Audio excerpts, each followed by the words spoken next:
al artículo 14 de la Ley de Responsabilidad Social. A partir de este momento, los invitamos a formar parte de esta mesa donde se componen y descomponen los problemas del país.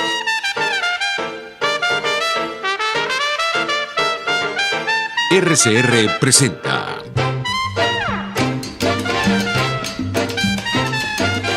Buen Provecho.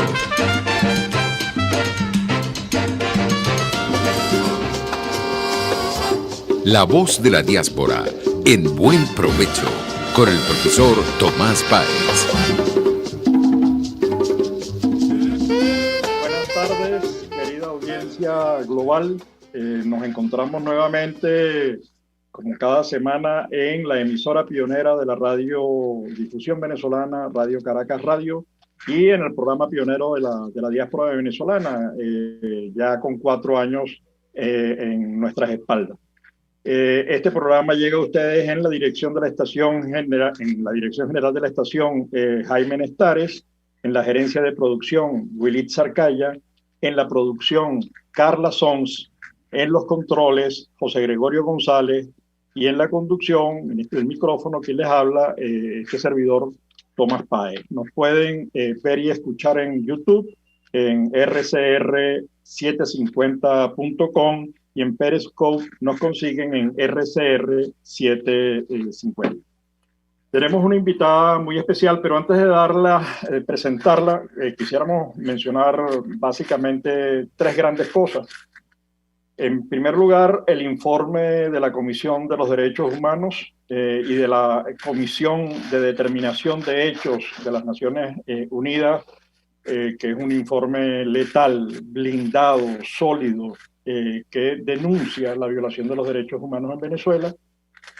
La preocupación en Colombia porque están retornando los que habían retornado a Venezuela. Se estima que por cada retornado saldrán 2 venezolanos, es decir, que se está calculando en aproximadamente 250.000 el número de venezolanos que migrará vía Colombia, hacia Colombia y hacia Sudamérica. Acaba de producirse un resultado electoral en Bolivia que llama a la reflexión. Yo creo que todo el mundo democrático debe estar analizando lo que pasó allí, la división de la oposición, las propuestas, la vinculación a la sociedad, etc. Yo creo que ahí hay un terreno para discutir muy amplio. Pero tenemos con nosotros a una periodista, Aliana González. Hemos tendido a equivocarnos con el nombre. Alina le hemos puesto en algunos casos. Es Aliana González. Es periodista, muy metida más bien en el mundo del periodismo de televisión, sociedad y educación. Desde 2017 emigró a México. Tiene un blog, se llama Familia de Migrantes, que es muy rico, tiene una información muy valiosa y además entusiasma mucho. Aliana tiene además una historia de migraciones, es decir, ella es hija de migrantes, vuelve a migrar. Entonces es muy rico lo que nos puede decir porque está llena de historias, y comienzo con con ese blog en el que tú dices ganar-perder, qué es lo que significa ganar para el migrante, qué es lo que pierde el migrante, esas cosas que tú has venido haciendo, escribiendo. Aliana está en este momento viviendo en Querétaro, México, donde además tenemos grandes amigos, creo que vamos a tener grandes amigos comunes. Así que, Aliana, por favor, gracias por aceptar la invitación para hablarnos de lo que estás escribiendo en tu blog, Familia de Migrantes. Muchas gracias, Tomás. No, encantada, y de verdad me encanta que no sé, primero sentir que le hablo a Venezuela. Eso me llena de emoción, no tienes idea. Me hace sentir, o sea, que mi voz esté siendo escuchada a través de la radio en mi país. Me parece, no sé, increíble, y me siento muy afortunada. Gracias, Tomás, por eso. Bueno, estoy en Ciudad de México. En Querétaro está mi hermana Sonia González. Ah, ok. Y bueno, un poco nuestra historia es que nos vinimos hace 3 años y fue una migración de toda la familia, o sea, me mudé yo, mi esposo, mis dos perritos, nos los trajimos, mi hermana Sonia con mi cuñado y sus dos hijos. Mi mamá y mi papá llegaron 2 meses después porque ellos se fueron a Miami con mi otra hermana que vive allá desde hace ya mucho tiempo. Y bueno, para nosotros instalarnos, conseguir dónde vivir, etcétera, y que ellos ya llegaran y tuvieran dónde estar. Entonces ha sido una migración así como de toda la familia. Mis hijos se quedaron en Venezuela, todo lo contrario de lo que suele pasar. Mis hijos entonces tenían 24 y 25, estaban haciendo sus carreras, y ya mis dos hijos están con nosotros en México. Y mi familia, mis abuelos son españoles, eran españoles, ya murieron. Mi mamá también nació en España y mi papá nació en Canarias y se conocieron en Venezuela, y tengo también toda esa historia de migración de mis abuelos y ese entrañamiento, esa añoranza por lo que fue la familia y lo que dejaron y las costumbres y qué sé yo. Por ejemplo, en mi familia, que son de Zaragoza, siempre se celebró el Día del Pilar en Venezuela, y aquí en México lo seguimos celebrando, que es el 12 de octubre, que es una festividad de la tierra aragonesa, por ejemplo. Y bueno, nada, este blog pretende ir colocando esos aprendizajes y reflexiones que implica todo el movimiento que es mudarse de país, irse de su país. Yo nunca me quise ir de Venezuela, además siempre lo dije, aquí me quedo, y bueno, no pudo ser. O sea, fue una decisión que tuvimos que tomar al final. Y entonces, bueno, es como esa reflexión, ese dolor que es dejar lo que uno ama, y es esa emoción de aprender siempre de todo lo que la vida le va colocando a uno por delante. Esa es la idea del blog. Liana, tú en uno de los artículos hablas de ganar y perder, entonces pones en una balanza qué es lo que has ganado y qué es lo que has perdido, qué es lo que se pierde cuando se migra y qué es lo que se gana cuando se migra, ¿no? Porque pareciera en ocasiones que la gente ve fácil la decisión de irse, que la gente además que se ha ido la está pasando bien, quienes han tenido familiares que han llegado de Canarias, de Galicia, de Zaragoza o de Abruzzo de Italia o de cualquier lado, de Nápoles, saben que eso no es así, que la vida puede resultar muy complicada para el migrante, que es toda una apuesta, que es todo un riesgo que se está asumiendo. Entonces, ¿cómo ves tú ese tema? ¿Qué es lo que sientes que has ganado? Porque has dicho cosas allí como el tema de la seguridad. Bueno, ahorita estamos trabajando varios temas en un evento internacional, y la seguridad aparece como un tema recurrente y en la explicación de la decisión de quedarse o marcharse del país. Explícanos qué ha sido para ti, cómo ves el tema de qué cosas ganas y qué cosas pierdes, ¿no? Para ponerlas en la balanza. Bueno, una de las principales cosas que hemos ganado yo y mi familia, y que no lo pensé en un principio, más allá del tema de la seguridad, es el no estar con el chip de la sobrevivencia. O sea, me he dado cuenta que aquí en México he podido tener tiempo de aprender, de hacer muchos cursos, de enriquecerme desde muchos puntos de vista, de explorar proyectos para trabajo, de muchas cosas, porque en Venezuela el tiempo que perdía encontrando gasolina, dónde comer, dónde conseguir la comida, dónde resolver cosas que son absurdas, pero que te llevan la vida en eso, y bueno, y todo el tema de la seguridad entra dentro de esto, o sea, que tú puedas ir caminando al cine de noche, que eso no sea una angustia, una preocupación, que puedas ir a visitar a alguien y no estés pensando, ya son las 6, ya son las 7, ya me tengo que ir. O sea, esa tranquilidad te da una paz que te permite dedicarte a cosas que son más enriquecedoras, como eso, como aprender. Y siento que estos 3 años para mí han sido un aprendizaje tremendo. He crecido mucho desde ese punto de vista, y siento que es de lo que más he ganado, he perdido mi país. O sea, siento que no lo he perdido porque está ahí y sé que puedo volver, pero siento bueno, por ejemplo, mi trayectoria profesional aquí no tiene mayor sentido. O sea, quien yo fui, eh, te hace entrar, sí ganas también cosas con esas pérdidas, porque siento que he ganado humildad, por ejemplo, ¿no? Humildad y sentir que, bueno, yo pude trabajar como coordinadora de información en un medio importante, por ejemplo, pero aquí puedo trabajar no sé, en llevar las redes sociales de alguien, que es un trabajo bastante junior. No me importa. O sea, siento que esa humildad es una ganancia, aunque venga de algo que puedas decir que es una pérdida.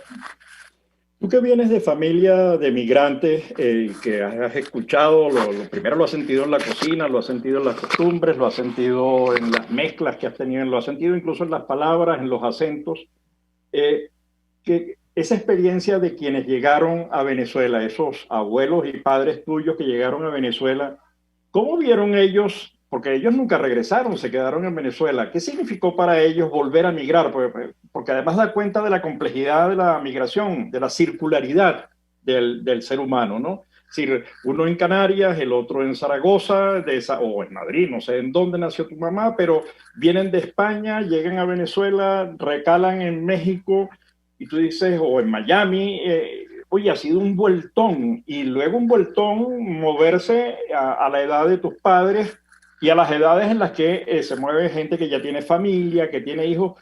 Esas decisiones son complicadas, esa circularidad a mí me llama mucho la atención porque la gente no es, migrar no es irse de un punto a otro o retornar, sino que es moverse, tener relaciones, mantener contacto, familia. ¿Cómo vives tú toda esa relación? Porque tú eres una persona por definición global, digamos, cuando naciste ya tenías familia, habías dejado familia en el exterior y seguramente las visitaste.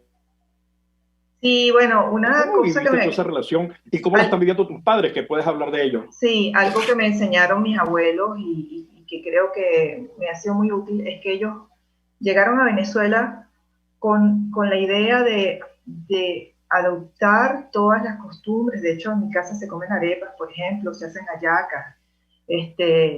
Mi mamá nunca tuvo acento español. Mi mamá viajó de Aragón, de Zaragoza a España, a Venezuela a los 16 años, muy jovencita, pero ella se adaptó aquí de una forma, bueno, habla es una venezolana, tú no te das cuenta que viene de España, por ejemplo. Y mis abuelos también, ellos con más dificultad quizás, porque eran mayores cuando viajaron a Venezuela, pero ellos arroparon el país de una forma, como si teníamos amigos españoles, por ejemplo, que eran como un círculo cerrado, donde España estaba súper presente, donde además todo lo demás no servía, tenían como esa actitud y les costó integrarse, luego trataron de devolverse y tampoco se pudieron integrar allá. Y siento que mi familia sí se integró de una forma muy, bueno, sumando sus costumbres, las costumbres que traían de España, pero adoptando muchísimas cosas de Venezuela, y nosotros que nacimos en Venezuela, pues lo entendimos como algo normal. Había una nostalgia allí siempre, y una familia a la que le escribían, a la que yo la visité, a la familia, la conocí, me recibieron además mis abuelos tenían, no sé, 16 hermanos, uno y otro 15. Entonces casi que todo un pueblo era mi familia. Entonces yo fui allí y tenía que desayunar en una casa, almorzar en otra, para conocerlos a todos. Y fue maravilloso ese encuentro con mi familia española, ¿no? Y aquí en México me encontré con una prima que es de esa familia de Zaragoza que emigró a México, y a su vez fueron los que nos recibieron cuando llegamos. Ella me ofreció su casa, yo llegué con mi esposo y mis perros a su casa y estuve un mes y medio hasta que me logré ubicar donde alquilar un apartamento, etcétera, ¿no? Y ella, aquí, Marta, es mi familia en México. O sea, nosotros hacemos reuniones familiares aquí con su esposo mexicano y sus hijas, y mi mamá, mi papá, o sea, es muy bonito porque además han venido sus padres y mis padres se han encontrado con sus primos que además eran primos entrañables en Aragón. Y ha sido eso que tú dices, circular increíble. O sea, mi mamá encontrarse con sus primos para ella ha sido genial aquí en México.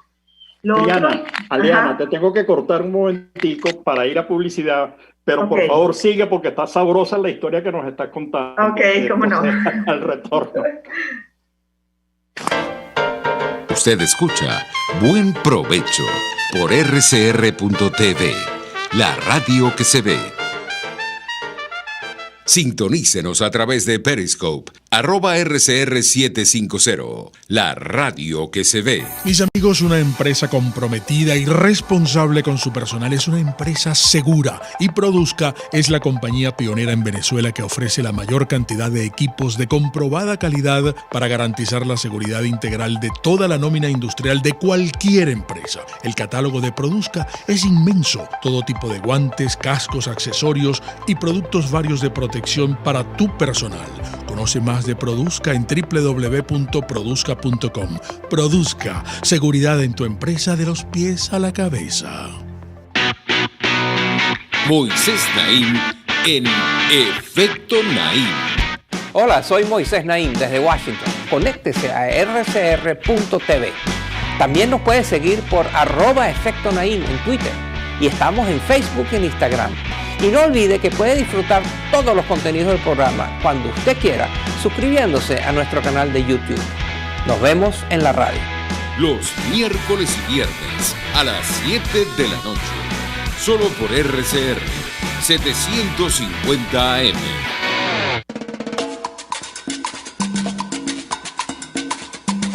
Fuerza que nos activa, fuerza que une a un país que quiere cambio. Mi nombre es Chuo Torrealba y estoy contigo desde las 5:30 de la mañana para que te enteres de todo lo que acontece dentro y fuera de un país en crisis, un país que quiere cambio y libertad. Unidad, la fuerza es la unión, de lunes a viernes desde las 5:30 de la mañana con Chuo Torrealba, solo por RCR, porque lo bueno une.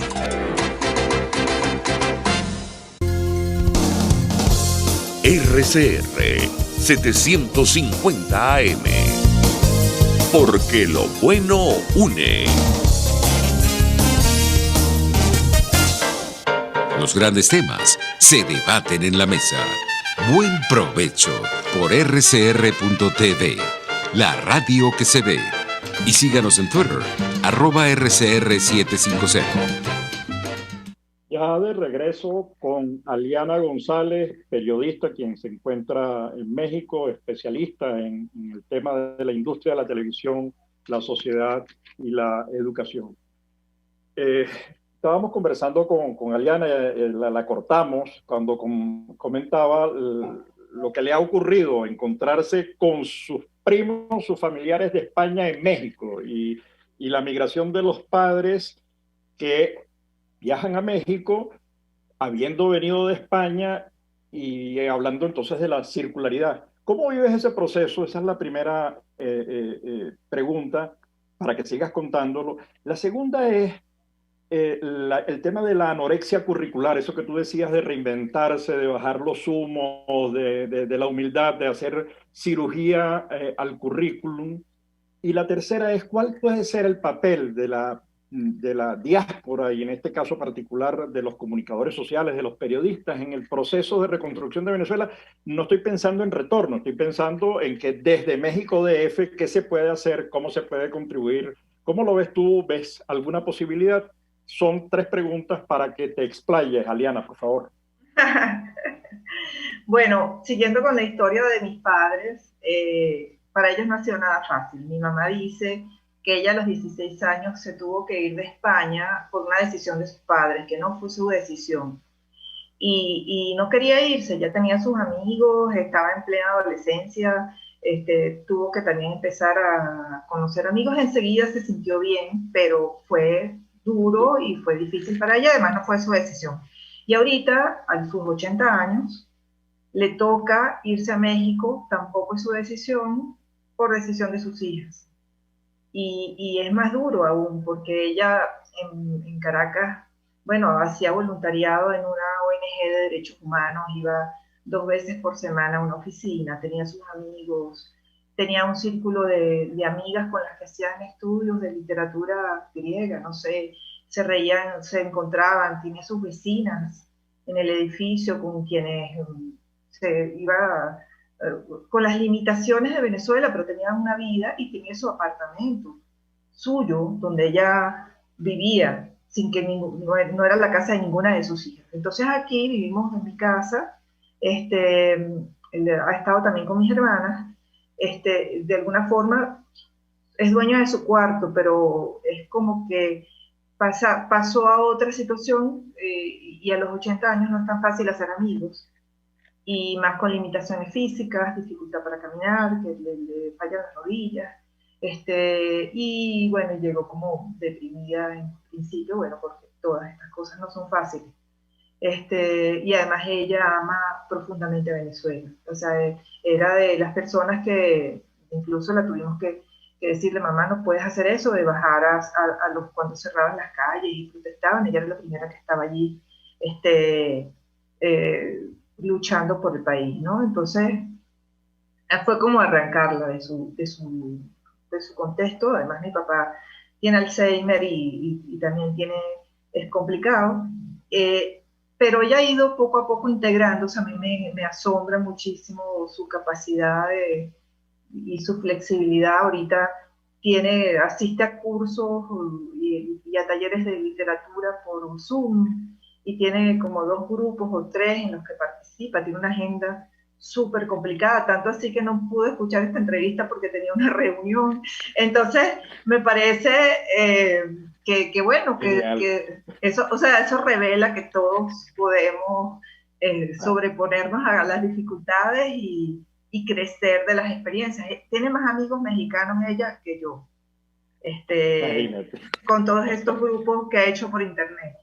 Y bueno, de verdad siento que ha sido un crecimiento para toda la familia. Para mí en particular, también la familia extendida, el vivir con mis padres, que tampoco me lo planteé, fue como resultado de, bueno, cómo resolvemos la situación, y así también ha sido un aprendizaje interesante. Convivir, aprender o sea, después de tantos años de no vivir con ellos, también implicó, y bueno, tuvimos una época en la que vivimos con mi hijo y su esposa y mi otra hija, éramos 7 personas en casa. Yo me acordaba de las familias italianas, migrantes, que vemos en películas, y era así, una cosa parecida, ¿no? Más los perros, sí, o sea... Sí. Bueno, no me acuerdo cuál era la otra. No, la otra es 2 más, que es, ¿cómo ves el papel de la diáspora, digamos, en todos los planos? La denuncia en el país de acogida de lo que ocurre en Venezuela, la documentación, pero también cómo podrías pensar pues en el campo de los medios. Se han cerrado muchos medios, han sido expropiados. Va a ser necesario una gran inversión y una gran participación y alianzas estratégicas para recuperar los medios de comunicación en Venezuela. ¿Ves alguna posibilidad de que los periodistas venezolanos, los comunicadores en los nuevos espacios estén pensando, puedan participar en ese proceso de reconstrucción? Y ya que te digo eso, voy a la siguiente pregunta, que es, hay gente que dice que parte de la diáspora, que al llegar a Argentina en este momento sienten una especie de déjà vu. Otros dicen que lo sienten también en España, y otros dicen que lo sienten muy fuertemente en México, ¿no? Que cuando ven algunas declaraciones de algunos dirigentes se asustan, ¿no? ¿Cómo vives tú eso? Pero esa es la siguiente pregunta. La primera es, ¿cuál es el papel, si ves alguno, de la diáspora y los comunicadores sociales y los periodistas en general y de los medios en el proceso de reconstrucción de Venezuela, que beneficia a todos, que beneficia al país de origen, al de acogida y al migrante mismo? Bueno, yo creo que en Venezuela ha sido muy interesante la forma en que se han reinventado los medios nativos digitales que han surgido después de todo lo que fue la arremetida del gobierno contra los medios tradicionales, ¿no? O sea, para mí ha sido muy doloroso ver lo que ha pasado con el Nacional, por ejemplo, o con el Universal, ambos los lugares donde, y el mismo Tal Cual, o sea, han sido medios que han luchado, muchos de ellos años, y al final la fuerza de los hechos pues los ha derrotado de alguna forma, ¿no? Sin embargo, vemos cómo han surgido todos estos nuevos medios digitales que están dando lecciones increíbles y se están reinventando de una forma, yo los admiro mucho y los veo en la distancia, y creo que además la velocidad con la que todo está transformándose o sea, me hace soñar con la idea de que podamos hacer cada vez más trabajo más colaborativo y global, que es la tendencia hacia la que vamos, ¿no? Donde estamos viendo estas experiencias de medios que se unen y hacen con un esfuerzo conjunto investigaciones donde periodistas que están en México investigan sobre, qué sé yo, ahorita tenemos lo que acaba de pasar con Armando Info y todo el tema de las CLAP, por ejemplo, que periodistas desde aquí investigaron parte de esa investigación que sin tener en el sitio era imposible, y otros periodistas en Venezuela hicieron también su parte, y al unir ambos esfuerzos se tiene un gran reportaje. Yo confío que hacia allá vamos y que el futuro además es impredecible. Vamos a encontrar formas de trabajo digital y en distancia increíbles. O sea, yo sí me veo en algún momento, hay que ver cómo económicamente es viable, porque también tiene que ser una solución que resuelva de alguna forma la vida de cada quien. Entonces, pero sí veo que puede haber alguna forma de trabajar conjuntamente. Mi país es parte de es a lo que más dediqué mi vida. Conozco profundamente los temas que allí han tenido lugar y tiene lógica que siga trabajando con esos temas. Pero bueno, lo que decías, colaborar también. Estoy ahorita en una organización que se llama Venezolanas Globales, que es un espacio de encuentro, de ayuda, de colaboración de unas con otras, de difusión. Ahí salen campañas, ahí salen ideas, ahí sale desde ayudar a alguien que está recién llegando. O sea, es formas en que nosotros como migrantes no tenemos esa cultura, pero estamos aprendiendo a cómo ser solidarios, que es muy importante, ¿no? En los países de acogida. Yo veo, más bien veo, recuerdo que una vez me preguntaron cómo veía las organizaciones a los venezolanos. Yo no sentía que como que no existía. Es decir, yo pensaba en la Hermandad Gallega, en el Hogar Canario, en las Casas Italia, en el Centro Portugués, y uno decía, oye, en Venezuela había instituciones, edificios, y resulta que la diáspora tiene más de 1.000 organizaciones diaspóricas trabajando para atender el envío de medicinas, alimentos, atender a los recién llegados con problemas, a los refugiados, además haciendo labor pensando en Venezuela en distintos temas, ambiente, educación, salud, petróleo, es decir, pensando en el día uno, qué es lo que podemos hacer, y gente levantando información sobre la situación de los medios de comunicación. Eso incluye papel, radio, redes, etcétera, digamos, todas las redes de internet. ¿Qué es lo que está ocurriendo con los medios? ¿Qué es lo que está ocurriendo por los medios por estado? ¿Cuántos periodistas se han ido?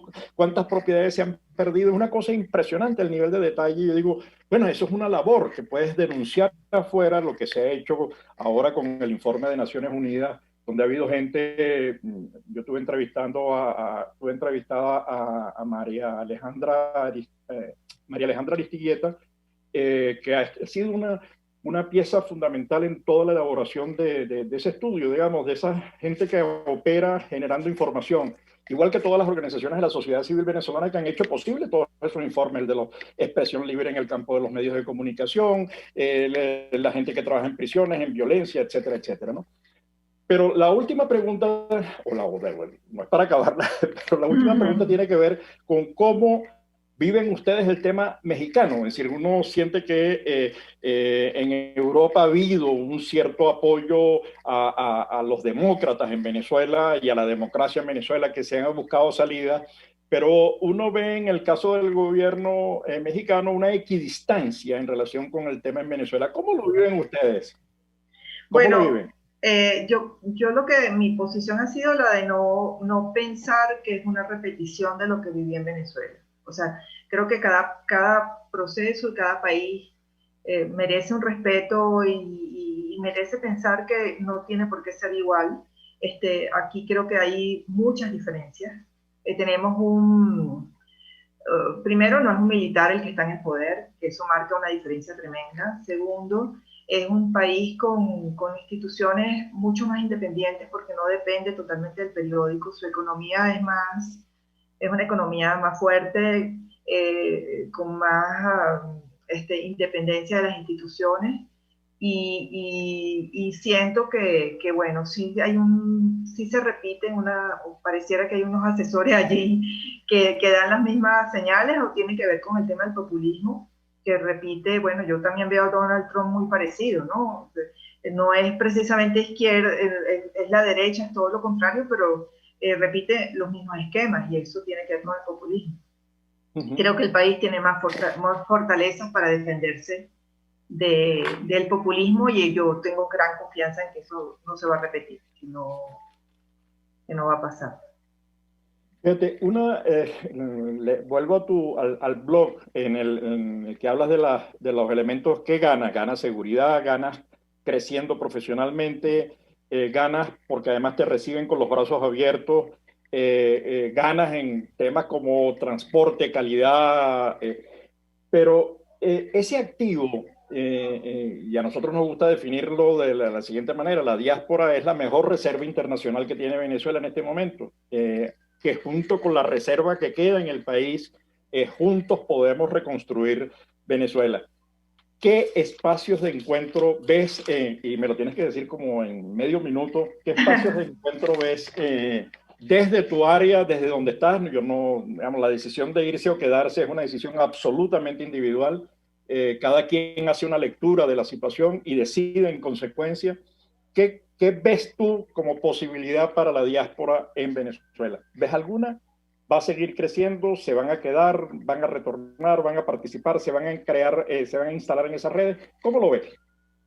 Yo creo que todo lo que estamos aprendiendo, los que estamos afuera, va a traerle grandes cosas al país. Bien sea que nos quedemos o nos regresamos. O sea, porque siempre vamos a tener alguna conexión con el país, alguna forma de enseñar lo que aprendimos, sea a distancia o sea en el lugar. Y creo que eso va a ser una enorme riqueza para Venezuela, lo que vamos a traer todos los que nos fuimos. Bueno, Eliana, de verdad que gracias por este espacio, gracias por cedernos tu tiempo, gracias por el blog que escribes, muy rico, además muy lleno de información. Así que 1.000.000 desde acá, desde La Voz de la Diáspora, y seguimos con el espacio abierto para próximos encuentros. Un abrazo. Gracias, los invito a ver familiademigrantes.blogspot.com, y gracias a ti, Tomás, por invitarme. Hasta luego. Hasta luego. Usted escucha Buen Provecho por RCR.tv, la radio que se ve. Puede seguirnos en nuestras redes sociales.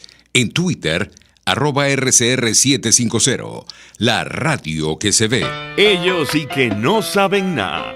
Y así nos va. El espacio donde se tocan los temas más candentes de interés político y nacional. Y así nos va. En este programa, la picardía y el humor inteligente son los protagonistas. Pura cabilla. Lara y Hernández descosen y revelan los secretos más oscuros del acontecer político. Y así nos va. De lunes a viernes a las 4 de la tarde. Por RCR 750 AM. De costa a costa, cada semana, usted podrá ser parte del sentimiento varguense que inundará la señal de RCR, el Pitazo en Vargas. Acompaña a Luis López en el recorrido por la ruta de la actualidad informativa en el litoral. Comentarios, denuncias, reportes de tránsito y cómo están las playas. Información de primera mano de todo lo que ocurre en el estado Vargas. El Pitazo en Vargas, todos los domingos, a partir de las 8 de la mañana, por RCR 750 AM. Voz de América. Información precisa, completa, veraz, objetiva e independiente. Directo a tu pantalla. De lunes a viernes, a las 2 de la tarde, por RCR 750. Una ventana para las propuestas y denuncias de las comunidades populares de Venezuela. Evelyn Martínez y la Red de Ciudadanos llegan debatiendo problemas y promoviendo soluciones. Es el Radar de los Barrios. Por la autonomía de los movimientos sociales que no pueden ser complementos de partidos o gobiernos. El Radar de los Barrios, de lunes a viernes, a partir de las 10 de la mañana, por RCR 750 AM. RCR 750 AM, porque lo bueno une. Los grandes temas se debaten en la mesa. Buen provecho por rcr.tv, la radio que se ve. Y síganos en Twitter, @RCR750.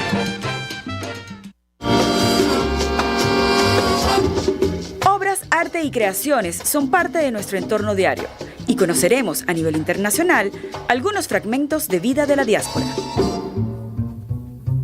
Buenas tardes, querida audiencia global, nuevamente en Fragmentos de Vida. Tenemos con nosotros a un querido amigo, profesor universitario, Pedro Magdalena, además profesor de la UNEC, de la Universidad Experimental de Guayana. Hace poco entrevistamos a alguien de la Universidad Experimental que Pedro no había visto y se acordó de que estaba Lionel por allí. Pero sí, queremos hablar con Pedro. Se puede hablar de muchísimas cosas, porque además es una persona conocedora de... Lo que queremos preguntarle a Pedro es, ¿qué significa para Pedro haber salido del país casi que de manera forzada, en la medida en que hay unas condiciones que empujan? Y por otro lado, ¿cómo ha vivido el proceso de inserción en el país de acogida? Es decir, que nos cuente su experiencia vital a todos los venezolanos de Venezuela y el mundo que están escuchando el programa. Pedro, bueno, buenas tardes, buen provecho, como se llama el programa, para los que ya lo hicieron, y buen apetito para los que lo van a hacer. Muchas gracias por la invitación, Tomás. Sí, efectivamente, tanto tú como la compañera que me antecedió en la palabra somos migrantes, y la vida de ser emigrante no es una vida muy fácil. Es un poco complicado, sobre todo porque ya uno tiene en cierta medida a esta edad su vida hecha, y resulta que te consigues con una realidad y con una pared tan fuerte que tienes que comenzar a pensar seriamente en salir de tu país, donde creciste, donde te formaste, donde dejaste todo, una cantidad de cúmulo de amistades, inclusive de creencias, pues. Y no es nada fácil. Como decía la compañera que me antecedió, y lo sabes tú también, mis padres emigraron a Venezuela posterior a la Guerra Civil Española. Mis padres eran canarios, y les tocó emigrar, y bueno, y ahora resulta que como que se volteó un poco la tortilla, y es a nosotros a quienes nos toca dejar nuestro terruño.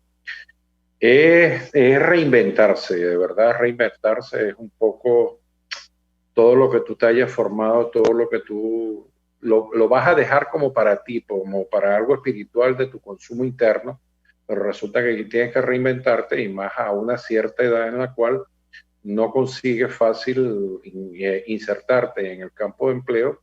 Bueno, un poco de estas sociedades, a partir de los 40, 45 años, ya tú no eres muy bien visto, y se hace difícil el procedimiento de tú insertarte dentro de la sociedad laboral de un país. A España sí le agradezco muchísimo que nos haya recibido a mi familia, a mi esposa, a mi hijo, como a muchísimos venezolanos. Pues en la actualidad no sé cuántos miles de venezolanos estaremos viviendo en España, sobre todo en Canarias, que de por sí las raíces, tanto la raíz gallega como la raíz canaria, es muy fuerte en Venezuela.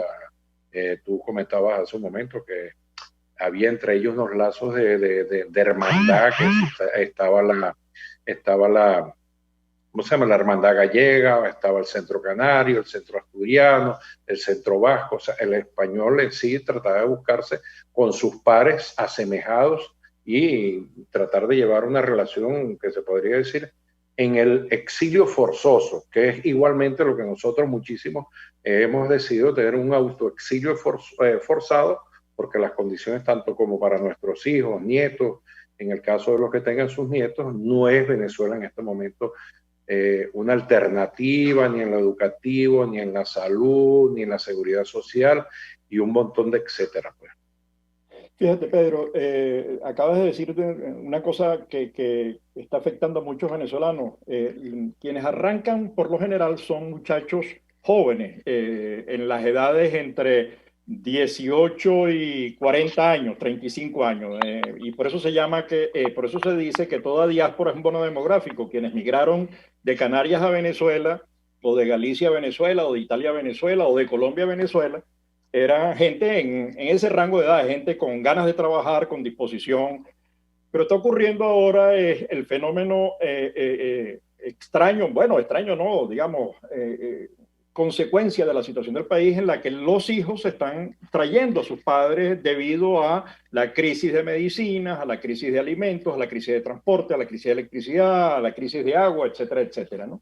Entonces me decía un embajador, oye Tomás, fíjate tú, yo tenía ya mi vida hecha, un embajador jubilado, yo tenía mi vida hecha en un apartamento en buenas condiciones, una jubilación adecuada, digamos, no rico nada, pero bien. Y resulta que aquí tengo que reducirme a un apartamento muy pequeño, en otras condiciones, no tengo la posibilidad de tener la biblioteca que tenía.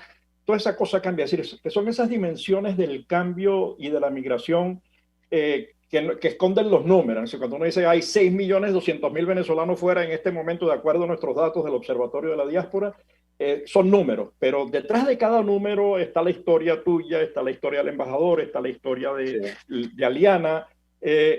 Esa historia, ¿cómo la narrarías tú? Me pones en un fuerte momento, porque mira, yo puedo decir que sí, he tenido familia que en cierta medida me ha apoyado, pero el hecho a mí me desgarra enormemente, porque bueno, mal que bien, yo tengo una segunda nacionalidad que me la dieron mis padres. El caso de mi esposa tiene otra nacionalidad que también se la dio su padre. Uno tiene más o menos como un acicalamiento de cómo tener un medio piso jurídico más o menos allí que no se te tambalee mucho. A mí te digo, a mí se me desgarra el corazón de ver la cantidad de venezolanos que están saliendo por Colombia y se van caminando a Ecuador, Perú, Bolivia, Chile, o sea, caminando. Leía, no sé si lo leíste recién, creo que hoy salía una nota de prensa, una señora con 4 hijos, de los cuales estaba dejando en Colombia, estaba regalando una niña de 11 meses. Es desgarrador el proceso de la diáspora venezolana, porque como dices tú, cada quien tiene una vida, cada quien tiene una historia que contar que nunca va a ser igual. Yo escucho a veces en grupos de paisanos venezolanos, no, que esto es así, así, asado. Yo siempre les digo, bueno, tengamos cuidado porque cada realidad es muy diferente. No, que si esto se puede hacer así porque yo lo hice así, sí, pero tu realidad a lo mejor no coincide con la realidad de esa persona, puede estar en otra situación. No demos cosas que, dadas por cierto, que no son tal cierto, porque como dices tú, la situación de cada uno de nosotros es tan diferente. Yo pudiera estar, al igual que tú, un jubilado universitario, estar tranquilo en nuestro país, bueno, disfrutando de esa maravilla de país que tenemos, escribiendo, haciendo algunas investigaciones independientes, y mira, aquí se nos voltea inmediatamente la tortilla y tenemos que dedicarnos a cosas como decirte, por ejemplo, yo he tenido que reinventarme. Yo acabo de hacer un curso de fitosanitario. Cuando en mi vida yo pensé que yo iba a hacer un curso de fitosanitario, cuando siempre me he ido por el área de las ciencias sociales y el comportamiento humano, pues, pero bueno, hay que reinventarse. Y cada uno de nosotros está en esa situación. ¿Qué tenemos en contra los que tenemos ya una cierta edad? Es que, bueno, que no tenemos un campo abierto hecho, tenemos que buscar la manera de reinsertarnos, de reinventarnos, de recrearnos, porque si no te traga el sistema, pues te absorbe el sistema y no para bien, sino que va a ser el contrario. Yo he tenido en el programa, Pedro, a asociaciones de jubilados y pensionados de Chile, Colombia, en Italia y por supuesto la Federación Española de Asociaciones de Jubilados. Desde el año 2015, el régimen venezolano no permite la compra de divisas, y si la permitiese con el salario, en Venezuela se está creando una nueva categoría. La categoría de pobreza extrema es $1.5 por día. Eso es lo que está ganando ahora.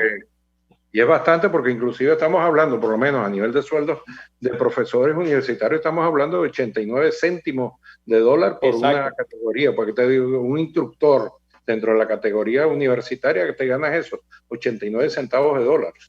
Por eso que se está inventando una nueva categoría. Es decir, el caso de Venezuela es que, y hago entonces a partir de eso dos grandes preguntas. La primera es cómo, porque genera indignación, genera, por no decir otra palabra, genera mucha indignación. Trachera, para decirlo muy sencillo.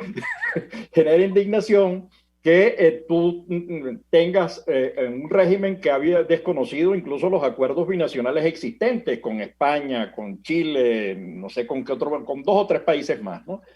Ese es el primer de todo. ¿Cómo procesar esa animadversión? Y la segunda cosa es, vista la magnitud del desmadre, que todavía haya gente o que se coloca de perfil frente a la situación venezolana, o que sencillamente dice, como dice en el caso de España, este muchacho de Rejón, que dice que había los niños rollizos, cuando en Venezuela es el 4º lugar en temas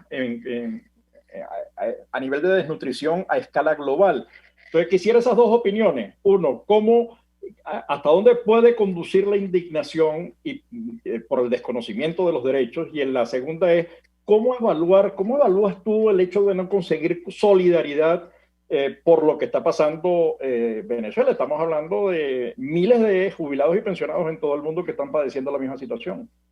Sí, yo calculo aproximadamente, una amiga que está en esa asociación aquí en España, yo calculo que, por ejemplo, a nivel mundial debemos estar en el orden de 150 a 200 mil venezolanos que estamos o bien jubilados o bien pensionados. Hace 5 años, que se cumplieron en el mes de junio de este año, 5 años, que nosotros no percibimos ni un céntimo. El gobierno venezolano desconoce la situación de nosotros al no tratar, por lo menos, aunque sea una mínima, aunque sea la mínima, para que uno pueda, aunque sea que te dé 20, 30 euros, pero que tú puedas por lo menos comprarte tus medicamentos. Si no estás por un sistema de seguridad tanto privado o que tengas la posibilidad de estar dentro del sistema de seguridad social del Estado español.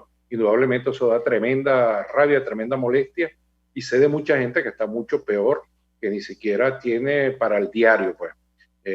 Aquí en Canarias vemos cómo la cantidad de venezolanos están agrupándose en torno a ciertas asociaciones, bien sea iglesias católicas, evangélicas, la misma gente de Cruz Roja o la gente de la Iglesia Católica Cáritas, pero bueno, buscando a ver cómo resolverse, porque nos agarra además esto dentro de algo que no tenía previsto nadie, que es una pandemia, que es un virus a nivel mundial, donde ha reventado por los aires cualquier cantidad de empleos y donde la gente no tiene acceso a ese tipo de empleos o a cualquier tipo de empleo, porque no lo hay, por lo menos Canarias, dependen un 90%, desgraciadamente digo yo, porque como sociólogo digo que no se diversificó económicamente. Canarias vive en un 90%, 85% del turismo. cuando hay otras cosas que tenían que haberse diversificado. Un poco lo que nosotros que siempre hemos vivido el petróleo y poco nos diversificamos en otras cosas. Pero bueno, esta es otra historia. Es verdad, es molestia muy grande. Igualmente yo te digo, y así como estoy yo, debe estar toda la diáspora venezolana en su mayoría, aunque sé de gente que pasa muy olímpicamente, y para decirlo en términos españoles, toreando cualquier situación, se hacen los locos, no se comprometen, no, llegan y te dicen, bueno, yo no me quiero meter en problemas porque estoy en situación de petición de asilo, que yo todo eso lo respeto, pero hay un poco en el cual debemos también nosotros confluir y que podamos también hacer presión, porque ese es un derecho adquirido que tenemos nosotros. De hecho, si mal no sé si te recordarás, después de esa última vez que se hizo el pago de nosotros, se abrió un proceso de insofacto en el cual, bueno, sí, pero resulta que cosa de 2 días, el gobierno dijo, no, eso no va más. Y quedamos en el aire todo el mundo, pues. Y te hablo de todo el mundo, de verdad, el globo terráqueo, pues. Venezolanos en cualquier lugar que haya. Venezuela a mí sí me preocupa y es algo que tú como sociólogo y como cientista social, a mí me preocupa algo que se ha perdido en Venezuela. En Venezuela se han perdido 2, 3 generaciones.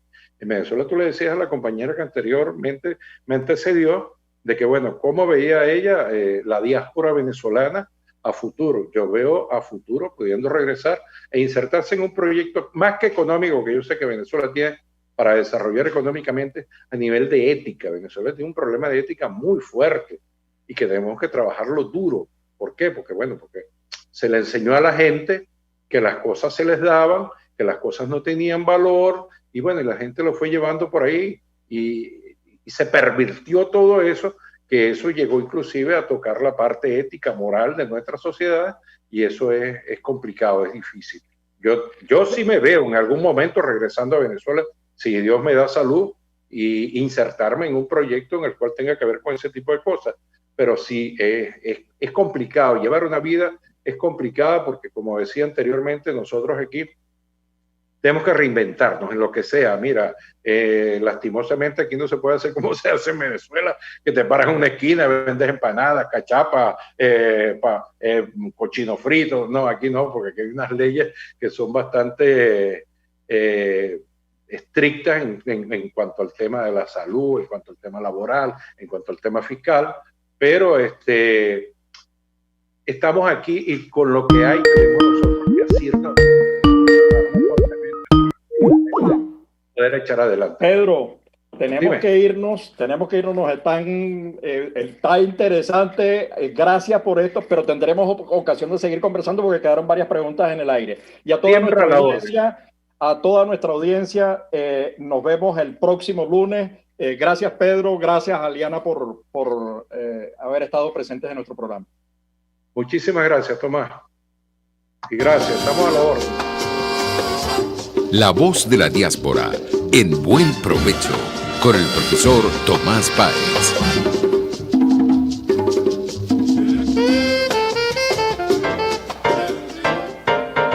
RCR presentó Buen Provecho. Síganos en Twitter en @RCR750. RCR 750 AM, porque lo bueno une. RCR presentó Buen Provecho, una producción nacional independiente con certificado número 22388 para dar cumplimiento